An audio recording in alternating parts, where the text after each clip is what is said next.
Assalamualaikum warahmatullahi wabarakatuh.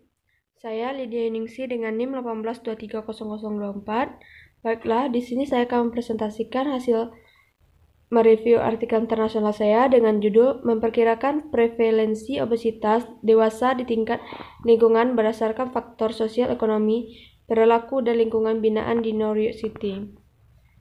Yang pertama, pembahasan teori. Kemajuan teknologi informasi dan komunikasi atau TIK membentuk kembali faktor perilaku orang dengan menawarkan lebih banyak kenyamanan dan mengarah ke gaya hidup yang lebih menetap.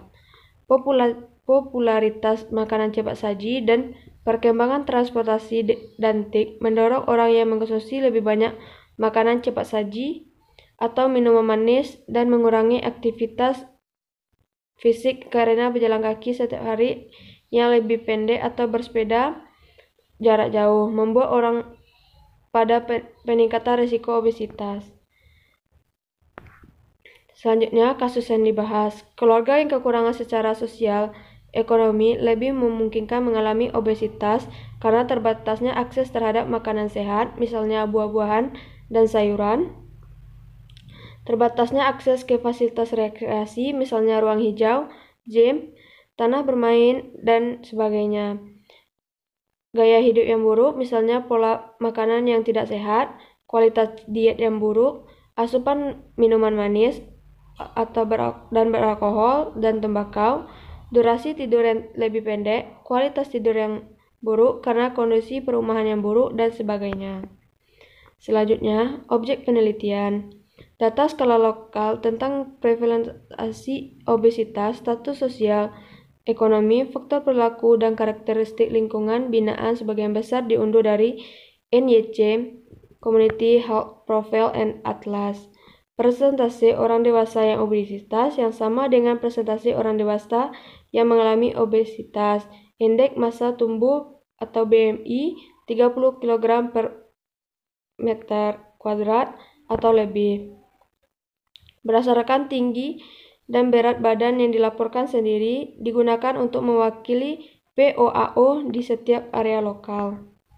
Selanjutnya, teknik analisis data. Data yang digunakan untuk mengukur POAO, karakteristik sosial ekonomi, karakteristik perilaku, dan karakteristik lingkungan binaan diperkenalkan. Selanjutnya, sebagaimana mengukur POAO, karakteristik sosial ekonomi, karakteristik perilaku, dan karakteristik lingkungan binaan dijelaskan. Akhirnya, metode 2 langkah yang digunakan untuk memilih dan menetapkan model sesuai yang disajikan. Selanjutnya, hasil penelitian bahwa dibandingkan karakteristik sosial ekonomi dan lingkungan binaan, faktor perilaku membuat kontribusi yang signifikan secara statistik terhadap disparitas spesial di POAO. Anehnya, PAP tidak memberikan kontribusi yang signifikan secara statistik. Kontribusi yang tidak signifikan dari SA dan LUX menunjukkan bahwa kedekatan dengan supermarket atau lahan serbaguna tidak memungkinkan mempengaruhi prevalensi obesitas orang dewasa melalui peningkatan kemampuan berjalan kaki di lingkungan sekitar atau mengarahkan penduduk untuk mengkonsumsi lebih banyak makanan sehat seperti buah-buahan dan sayuran untuk mengurangi POAO dengan lebih baik. Baiklah, itu hasil presentasi saya. Assalamualaikum warahmatullahi wabarakatuh.